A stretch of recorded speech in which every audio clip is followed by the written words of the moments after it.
ஏதாவது ஒரு முஸ்லீம் நாட்டில் நீங்கள் அல்லாஹு அக்பர் என்று நீங்கள் சொல்லத்தான் நீங்கள் செய்யணும். அல்லாஹு அக்பர் ஒரு சில வார்த்தைகள் நீங்கள் வந்து சொன்னால்தான் இந்த நாட்டில் வாழ முடியும் என்று சொல்லப்படுகின்றதா?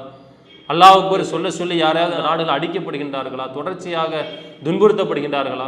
இந்த நாட்டை தவிர்த்து வேறு எங்கேயுமே இது மாதிரியான ஒரு அநியாயம் எங்கேயுமே நடைபெறவில்லை என்றதை சொல்ல முடியும். ஒரு ஈவு இரக்கம் இல்லாமல், சிறுவர்கள் என்ற ஒரு எண்ணம் இல்லாமல் கூட இந்த வாசகத்தை நீ சொல்ல வேண்டும் என்று திரும்ப திரும்ப வந்து அந்த சிறுவர்களை வந்து ஒரு செருப்பால் அடிக்கிறோம் அப்படின்னு சொன்னா இது மாதிரியான கயவர்கள் நாளைக்கு எப்படியும் தள்ளப்படுவார்கள். கொலை செய்யக்கூடிய அளவிற்கு இன்றைக்கு நிகழ்ச்சிகள் தொடர்ந்து கொண்டே இருக்கிறது. இது மாதிரியான சம்பவங்கள் தொடர்ந்துச்சு அப்படின்னு சொன்னா நாளை நாடே சுடுகாடாக மாறக்கூடிய நிலைக்கு இன்றைக்கு தள்ளப்படும்.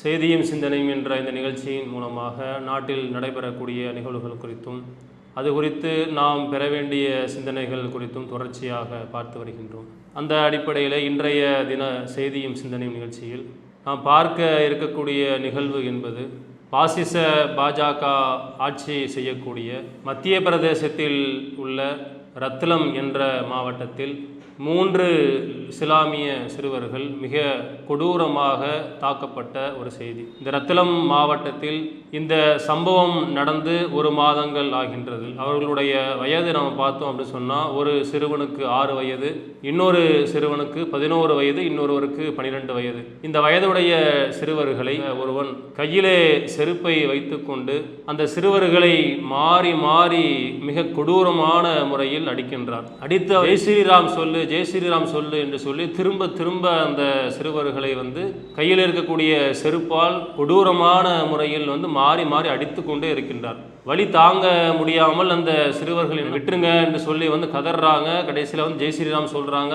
அந்த நிலையிலும் கூட அந்த நபர் என்ன பண்ணுறான் அப்படின்னு சொன்னால் திரும்ப திரும்ப அந்த சிறுவர்களை கொஞ்சம் கூட ஈவு இரக்கம் இல்லாமல், சிறுவர்கள் என்ற ஒரு எண்ணம் இல்லாமல், அடி தாங்க முடியாமல், வலி தாங்க முடியாமல் வந்து அவர்கள் கதறுகின்றார்கள் என்ற அந்த ஈர உணர்வு கொஞ்சம் கூட இல்லாமல் காட்டு மிராண்டி தனமாக மிருகத்தை போன்று அந்த இடத்திலே அவர் நடந்து கொண்டு மாறி மாறி செருப்பாலே வந்து அடிக்கிறார். அந்த சிறுவர்கள் அழுது கொண்டே இருக்கின்றார்கள். இந்த ஒரு சம்பவம் வந்து நடந்து முடிந்துகின்றது.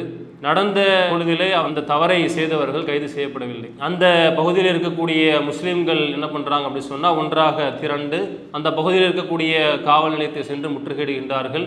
அதிகமான முஸ்லீம்கள் திரண்ட காரணத்தினால் குற்றத்தை செய்தவர்கள் கைது செய்யப்படுகின்றார்கள். அவங்க செஞ்ச அந்த குற்றத்துக்காக கடுமையான தண்டனை கொடுக்கப்படுமா? அது இன்றைக்கு வந்து மிகப்பெரிய ஒரு கேள்வி குறித்தான். ஏன் அப்படின்னு சொன்னால் அந்த தவறை செய்தவர்களுக்கு வயது வந்து 15 வயது 16 வயது தான். 18 வயது பூர்த்தி அடையாமல் இருக்கிறதுனால இன்றைக்கு அவர்கள் என்ன பண்ணுவாங்க அப்படின்னு சொன்னால் அவர்களும் சிறுவர்கள் என்ற லிஸ்ட்டில் சேர்க்கப்பட்டு அவர்கள் மீது ஒரு கருணை பார்வை தான் இந்த சட்டத்தின் மூலமாக செலுத்தப்படும் என்பது ஒரு வகையில் இருக்குது. இது மாதிரியான சம்பவங்கள் வந்து நம்ம வாழக்கூடிய இந்த நாட்டில் தொடர்ச்சியாக நடந்து வர்றதை நம்ம வந்து பார்க்குறோம். நாட்டில் இருக்கக்கூடிய ஜனநாயகம், மதச்சார்பின்மை முற்றிலுமாக குழி தோண்டி புதைக்கப்பட்டு மதவெறி ஆட்சிதான் நம்முடைய நாட்டில் நடக்கின்றது என்பதை எந்த விதமான ஒரு சந்தேகத்திற்கு இடமில்லாமல் தெளிவாக சொல்லக்கூடிய நிகழ்வாகத்தான் இது மாதிரியான நிகழ்வுகள் தொடர்ச்சியாக நடந்து வருவது நமக்கு எடுத்து காட்டுகின்றது. இது முதல் தடவையாக நடக்குதா அப்படின்னு பார்த்தோன்னு சொன்னால் இதுக்கு முன்னாடி இது மாதிரி ஏராளமான சம்பவங்கள் நடந்திருக்கு. சில பேர் இந்த கோஷத்தை சொல்லி அடித்து கொலை செய்யப்பட்டிருக்கிறாங்களா இல்லையா? ஜார்க்கண்ட் மாநில வருடங்களுக்கு முன்னாடி தப்ரேஸ் அன்சாரி என்று சொல்லக்கூடிய ஒரு இளைஞர் இது மாதிரியான காட்டு மிராண்டி தனத்தை செய்யக்கூடிய இந்த பாசிச சிந்தனை கொண்ட இந்த பாஜகவை சேர்ந்தவர்கள் சங் பரிவாரத்தை சிந்தனையை கொண்டவர்களால் ஜெய் ஸ்ரீராம் என்ற அந்த கோஷத்தை சொல்லி அடின்னு கூட அடிக்கிறாங்க. அடித்தே அந்த இளைஞர் ஒரு கட்டத்தில் வந்து கொல்லப்படுறார். கடுமையான தாக்குதல். அது மாதிரி உத்தரப்பிரதேசம் எடுத்துக்கிட்டோம் அப்படின்னு சொன்னால் அதில் சில வருடங்களுக்கு முன்னாடி ஒரு முஸ்லீம் சிறுவன் 15 வயது மதிக்கத்தக்க ஒரு சிறுவன் சாலையில் நடந்து போகிற நேரத்தில், இரவு நேரத்தில் அந்த சிறுவனை அழைத்து வைத்து இதே மாதிரி கொடூர எண்ணம் கொண்ட இந்த பாசிச பாஜக காரர்கள் என்ன பண்ணுறாங்கன்னு சொன்னால் அந்த சிறுவனை அழைத்து வைத்து ஜெய் ஸ்ரீராம் என்று சொல்லி அடின்னு போட்டு அடிக்கிறாங்க. ஒரு கட்டத்தில் மண்ணெண்ணெய் ஊற்றி அந்த சிறுவனை வந்து எரிக்கின்றார்கள். அந்த சிறுவனை சில பேர் காப்பாற்றி மருத்துவமனை கொண்டு போய் சேர்க்குறாங்க. சிகிச்சை பலன் இல்லாமல் அந்த சிறுவன் வந்து அந்த இடத்துல வந்து இறந்து போகிறான். இப்படி பல சம்பவங்கள் இது மாதிரியான விஷயங்கள் நம்ம நாட்டில் தொடர்ச்சியாக நடக்கிறத பார்க்க ஜெய் ஸ்ரீராம் என்கின்ற அந்த வாசகத்தை வந்து ஏன் சொல்லணும்? எல்லாரையும் வந்து இந்த நாட்டில் இருக்கக்கூடிய குடிமக்கள் எல்லாம் ஜெய் ஸ்ரீராம் சொல்லணும். ஏன் ஜெய் ஸ்ரீராம் என்பது எப்படி இவங்களால் எடுத்து காட்டப்படுது அப்படின்னு சொன்னால், தேசப்பற்றிற்கான ஒரு அடையாளம் அது. இந்த ஜெய் ஸ்ரீராம் என்ற அந்த கோஷம் வந்து சொன்னால்தான் அந்த மனிதனிடத்தில் ஒரு தேசப்பற்று இருக்கின்றது என்பது மாதிரியான ஒரு சித்தாந்தத்தை இன்றைக்கு வந்து உருவாக்குவதற்காக துடிக்கின்றார்கள். ஜெய் ஸ்ரீராம் சொன்னாதான் நீ வந்து இந்தியன், அப்படி நீ அந்த வாசகத்தை நீ சொல்லலை அப்படின்னு சொன்னால் நீ இந்தியனாக இருப்பதற்கு தகுதி இல்லை என்று இந்த சில காட்டுமிராண்டித்தனமான சிந்தனை கொண்டவர்களால் இந்த ஜெய் ஸ்ரீராம் என்ற கோஷம் இன்றைக்கு தூக்கி பிடிக்கப்படுவதை நாம் பார்க்குறோம். சில திரைப்படங்களில் கூட இன்றைக்கு எப்படி வந்து அவங்க கொண்டு வராங்க அப்படின்னு சொன்னால், இதெல்லாம் ஆட்சியாளர்கள் வந்து கண்டிக்காமல் அதற்கு வந்து ஊக்குவிக்கக்கூடிய நிலை இன்றைக்கு பார்க்குறோம். இன்றைக்கு வரக்கூடிய சில திரைப்படங்களில் கூட ஜெய் ஸ்ரீராம் என்ற கோஷங்களை ஜெய் பஜ்ரங் பலி அப்படின்ற ஒரு கோஷத்தை வந்து இந்திய இராணுவத்தில் இருக்கக்கூடியவங்கெல்லாம் சேர்ந்து முழங்குற மாதிரி, இந்திய இராணுவத்தை சேர்ந்த அது ஒரு கோஷம் மாதிரி அந்த ஜெய் பஜ்ரங் பலியை வந்து கொண்டு வந்து நிறுத்துறாங்க. இராணுவத்தினுடைய கோஷமாக அது ஒருபோதும் இராணுவத்தின் கோஷமே கிடையாது. அதெல்லாம் இது மாதிரியான வந்து கோஷங்களை நீங்கள் முழங்கினால்தான் இந்த நாட்டில் இருக்கக்கூடிய குடிமக்களாக கருதப்படுவீர்கள். ஒரு நாட்டுப்பற்றினுடைய அடையாளமாக இது மாதிரியான கோஷங்கள் இன்றைக்கு வந்து இவர்களால் முன்னெடுக்கப்படுறதை பார்க்குறோம். இப்போ இன்றைக்கு இது மாதிரியான சம்பவங்கள் தொடர்ச்சியாக வந்து நம்ம நாட்டில் நடந்துட்டு வந்துட்டே இருக்குதா இல்லையா? மதச்சார்பின்மை என்கின்ற ஒரு அம்சம் இன்றைக்கு எப்படி பார்க்கப்படுது அப்படின்னு சொன்னால், இந்த நாட்டுக்காக சுதந்திரத்திற்காக வேண்டி உழைத்தவர்கள், இந்த நாட்டினுடைய முன்னேற்றத்திற்காக பாடுபட்டவர்கள் இந்த மதச்சார்பின்மையை எங்கே கொண்டு வந்து வைக்கிறாங்க அப்படின்னு சொன்னால், நம் நாட்டில் இருக்கக்கூடிய அரசியலமைப்பு சட்டத்தினுடைய முகவுரையில் இன்றைக்கு அது இடம்பெற்றிருக்கின்றது. அங்கே கொண்டு வந்து வைக்கிறாங்க. மிக முக்கியமாக இருக்கணும், இந்த நாடு நாடாக இருக்க வேண்டும் என்று சொன்னால், இந்த நாடு அழகான முறையில் எல்லா மதத்தை சேர்ந்தவர்களாலும் அழகான முறையில் ஒரு அமைதியான முறையில் வாழ்கின்ற ஒரு தேசமாக, ஒரு அமைதி நாடாக இருக்க வேண்டும் என்று சொன்னால் அதற்கு மிக முக்கியம் இந்த மதச்சார்பின்மை தான் என்பதை விளங்கியவர்கள் அதை கொண்டு வந்து இன்றைக்கு அரசியல் சாசனத்தினுடைய முகவுரைகளில் கொண்டு வந்து வச்சிருக்கிறாங்க. இன்றைக்கி என்ன ஆகுது அப்படின்னு சொன்னால், இந்த பாஜகவினுடைய ஆட்சியில் நாடாளுமன்றத்தில் இருக்கக்கூடிய நாடாளுமன்ற உறுப்பினர்களுக்கு, அந்த எம்பிக்களுக்கு இந்த அரசியலமைப்பு புத்தகத்தை கொடுக்குறாங்க. அந்த புத்தகத்தில் அந்த வாசகங்களே இல்லை. அந்த வாசகங்கள் இல்லாத புத்தகத்தை இன்றைக்கி வந்து கொடுக்குறத பார்க்குறாங்க. இப்படி ஏதாவது ஒரு வகையில் அந்த மதச்சார்பின்மையை குழி தோண்டி புதைத்து விட வேண்டும். பல மதங்கள் அழகான முறையில் வாழ்கின்ற இந்திய நாட்டை ஒரு இந்து நாடாக, ஒரு இந்து ராஷ்டிரியமாக மாற்ற வேண்டும் என்று கங்கணம் கட்டிக்கொண்டு இவர்கள் இது மாதிரியான விஷயங்களை தொடர்ச்சியாக கையில் இருக்கிறத பார்க்குறோம். இப்படி நடத்தப்படக்கூடிய தாக்குதல்களால் இன்றைக்கு நம்ம நாட்டினுடைய மானமே உலக நாடுகள் மத்தியில் காற்றில் பறக்க விடுவதை பார்க்குறோம். பல நாடுகளில் இருக்கக்கூடிய தலைவர்கள் இதை பற்றி எடுத்து பேசுகிறாங்க. நம்ம நாட்டை எப்படி பார்க்குறாங்க அப்படின்னு சொன்னால், இந்த நாடு வந்து ஒரு உருக்குலைந்த ஒரு நாடாக மாறிடுச்சு. இந்த நாட்டில் வாழக்கூடிய மக்களுக்கு எந்த விதமான ஒரு பாதுகாப்பும் கிடையாது.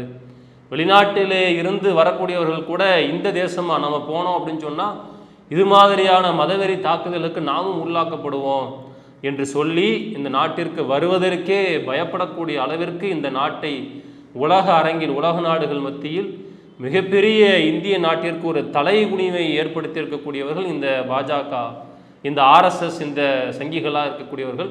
நாட்டுக்கே மிகப்பெரிய ஒரு அவமானத்தை ஏற்படுத்தக்கூடிய நிகழ்வுகளை தொடர்ச்சியாக செய்து கொண்டிருக்கின்றார்கள். இது மாதிரியான காரியங்களில் ஈடுபடுறாங்க அப்படின்னு சொன்னால், ஒரு குறிப்பிட்ட மதத்தை சேர்ந்த ஒரு விஷயத்தை இன்னொரு மதத்தை சார்ந்தவர்களுமே திணிக்க முடியுமா? அப்படி திணிப்பது ஏதாவது ஒரு சின்ன ஒரு லாஜிக் இருக்குதா? திணிக்கக்கூடாது என்று தான் சட்டமும் சொல்கின்றது. இப்போ சட்டத்தை மீறி இன்றைக்கு ஒரு மதத்தை சேர்ந்த ஒரு வாசகத்தை இன்னொரு மதத்தின் மீது இவர்கள் வந்து திணிக்கிறாங்க அப்படின்னு சொன்னால், ஆளக்கூடிய ஆட்சியாளர்களும் இந்த சட்டம் என்ன பண்ணணும், அதிகாரிகள் என்ன செய்யணும், அந்த மாதிரியான காரியங்களில் ஈடுபடுறவர்கள் மீது கடுமையான முறையில் அவர்களுக்கு தண்டனை கொடுக்கணுமா இல்லையா? ஏதாவது ஒரு சம்பவத்தில் அது மாதிரி நடந்திருக்குதா? ஆரம்பத்தில் இது மாதிரி விஷயங்கள் முன்னெடுக்கப்படும் போது அந்த செயலை செய்தவர்கள் கடுமையான முறையில் தண்டிக்கப்பட்டிருந்தாங்க அப்படின்னு சொன்னால், இன்றைக்கு இது மாதிரியான சம்பவங்கள் தொடர்ச்சியாக நம் நாட்டில் நடக்குமா? இந்த பாஜகவை சேர்ந்த இந்த அயவர்கள், இந்த ஆட்சியாளர்களால் அவர்கள் தொடர்ச்சியாக காப்பாற்றப்படக்கூடிய விஷயங்கள் தான் இன்றைக்கு நம்ம நாட்டில் தொடர்ச்சியாக நடக்கிறத பார்க்குறோம். வேறு ஏதாவது நாட்டில் இது மாதிரி ஒரு அநியாயம் நடக்குதா? இன்றைக்கு எத்தனையோ முஸ்லீம் நாடுகள் இருக்குது. நம்ம நாட்டை பொறுத்த வரைக்கும் இந்து நாடு கிடையாது. எல்லா மதமும் சேர்ந்து அழகான முறையில், ஒரு அமைதியான முறையில், வேற்றுமையில் ஒற்றுமை என்று பெருமை பேசக்கூடிய அளவிற்கு இன்றைக்கு இந்த இந்திய தேசம் வந்து ஒரு அழகான ஒரு நாடாக இருக்குதுன்னு சொன்னால் இது எந்த மதத்தை சேர்ந்தவர்களுக்கும் சொந்தமான நாடு கிடையாது. எல்லா மதத்தை சேர்ந்தவர்களும் இந்த நாட்டில் அழகான குடிமக்களாக வாழலாம். நாடு சுதந்திரம் அடைந்த நிலையில் வந்து இந்த நாட்டிற்காக உழைத்தவர்கள் எல்லா மதத்தை சேர்ந்தவர்களும் இருந்திருக்கிறார்கள். அப்படிப்பட்ட சூழ்நிலை இந்த நாட்டில் இப்படி ஒரு அநியாயம் நடக்குது. வேறு ஏதாவது ஒரு தேசத்தில் நடக்குதா? முஸ்லீம் நாடுகள் என்று சொல்லப்படக்கூடிய நாடுகள் என்று இருக்கின்றது. அந்த நாடுகள் முஸ்லீம் நாடுகளாக இருந்தால் கூட அங்கே இன்றைக்கு வந்து சிறுபான்மையினராக எவ்வளவோ மதத்தை சேர்ந்தவங்க இருக்க தான் செய்கிறாங்க. அவங்க அமைதியாக வாழவில்லையா? அப்படி வாழக்கூடிய மக்கள்கிட்ட போயிட்டு அவர்கள் இன்றைக்கு இது மாதிரியான வாசகங்களை சொல்லுங்கள். ஏதாவது ஒரு முஸ்லீம் நாட்டில் நீங்கள் அல்லாஹு அக்பர் என்று நீங்கள் சொல்லத்தான் நீங்கள் செய்யணும். அல்லாஹு அக்பர் சில வார்த்தைகள் நீங்கள் வந்து சொன்னால்தான் இந்த நாட்டில் வாழ முடியும் என்று சொல்லப்படுகின்றதா? அல்லாஹ் அக்பர் சொல்லி யாரையாவது நாடுகள் அடிக்கப்படுகின்றார்களா? தொடர்ச்சியாக துன்புறுத்தப்படுகின்றார்களா? எங்கேயுமே கிடையாது. இந்த நாட்டை தவிர்த்து வேறு எங்கேயுமே இது மாதிரியான ஒரு அநியாயம் எங்கேயுமே நடைபெறவில்லை என்றதை சொல்ல முடியும். அப்போ இன்றைக்கு இது மாதிரியான சம்பவங்கள் தொடர்ச்சியாக நாம் நடந்து கொண்டே வர்றதை பார்க்குறோம். அதனுடைய உச்சகட்டமாக இன்றைக்கு பார்த்தோம் அப்படின்னு சொன்னால் ஒரு ஈவு இறக்கம் இல்லாமல், சிறுவர்கள் என்ற ஒரு எண்ணம் இல்லாமல் கூட இந்த வாசகத்தை நீ சொல்ல வேண்டும் என்று திரும்ப திரும்ப வந்து அந்த சிறுவர்களை வந்து ஒரு செருப்பால் அடிக்கிறோம் அப்படின்னு சொன்னால் இதே நிலை இன்றைக்கு நீடிச்சுது அப்படின்னு சொன்னால் இது மாதிரியான கயவர்கள் நாளைக்கு எப்படியும் தள்ளப்படுவார்கள். கொலை செய்யக்கூடிய அளவிற்கு இன்றைக்கு நிகழ்ச்சிகள் தொடர்ந்து கொண்டே இருக்கிறது. இது மாதிரியான சம்பவங்கள் தொடர்ந்துச்சு அப்படின்னு சொன்னால் நாளை நாடே சுடுகாடாக மாறக்கூடிய நிலைக்கு இன்றைக்கு தள்ளப்படும். அப்படி ஒரு நிலை வர வேண்டும் என்று சில பேர் கனவு கண்டு கொண்டிருக்கின்றார்கள். அதை வைத்து நாம் வந்து இந்த பிணங்களின் மீது அரசியல் செய்ய வேண்டும் என்று மிகப்பெரிய அளவில் வந்து அதற்கான சதி வேலைகளை செய்து கொண்டே இருக்கின்றார்கள். அப்போ நாம் இந்த சட்டத்திற்கும் நாம் இந்த அதிகாரிகளுக்கும் இதன் மூலமாக என்ன ஒரு கோரிக்கையை வைக்கிறோம் அப்படின்னு சொன்னால் இது மாதிரியான காட்டுமிராண்டித்தனங்கள் ஒருபோதும் நாம் அனுமதிக்கவே கூடாது. இப்படிப்பட்ட காரியங்கள் செய்பவர்கள் மீது மிக கடுமையான முறையில் நடவடிக்கை எடுக்கப்பட வேண்டும். அதன் மூலமாக இது மாதிரி சம்பவங்கள் நடைபெறாமல் ஒரு அமைதியான ஒரு நாடாக நம்முடைய நாடு இருக்க வேண்டும் என்பது அனைவருடைய எண்ணமாகவும் இருக்கின்றது. இந்த செயலை செய்தவர்கள் மீது மிக கடுமையான முறையில் வந்து நடவடிக்கை எடுக்கப்பட வேண்டும். இது மாதிரியான ஒரு நிலையிலிருந்து மாறி நல்ல ஒரு மக்களாக நாம் அமைதியான ஒரு மக்களாக வாழ என்பதை ஒரு கோரிக்கையாக வைத்துக்கொண்டு முடித்துக் கொள்கிறோம். அஸ்ஸலாமு அலைக்கும் வரஹ்மத்துல்லாஹி வபரகாத்துஹு. இஸ்லாம் மற்றும் சமுதாய செய்திகளை அறிந்து கொள்ள தமிழ்நாடு தௌஹீத் ஜமாஅத் யூடியூப் பக்கத்தை உடனடியாக சப்ஸ்கிரைப் செய்து கொள்ளுங்கள். மேலும் பெல் பட்டனையும் கிளிக் செய்து கொள்ளுங்கள்.